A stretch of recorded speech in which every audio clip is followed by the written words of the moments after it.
Sekretaris Daerah Kota Palembang, Harobin Mustafa, membuka secara resmi kegiatan bimbingan teknis bantuan keuangan partai politik di Kota Palembang. Dalam kegiatan ini dihadiri 14 pengurus partai politik dari total 16 parpol yang lulus verifikasi.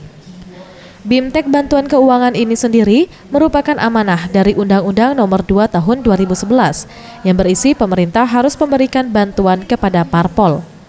Pemerintah Kota Palembang berharap parpol yang menerima bantuan keuangan dari APBD Kota Palembang ini untuk rutin melaporkan kondisi keuangan secara berkala agar tertib administrasi keuangan.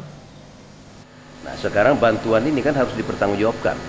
Artinya kan ada hak dan kewajiban.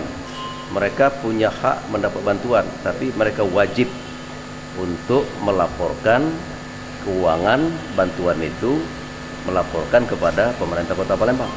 Nah, kalau tidak, ini ada risiko bagi mereka. Semua bantuan yang diberikan Pemkot Palembang kepada parpol berdasarkan porsi yang dibutuhkan dan dapat digunakan untuk kegiatan sosialisasi partai politik kepada masyarakat. Hingga akhir Februari ini, ada 2 parpol yang belum melaporkan keuangannya di tahun 2017. Hal tersebut dapat menghambat administrasi keuangan dan laporan pertanggungjawaban kepada Pemkot Palembang. Tim Liputan Sriwijaya TV.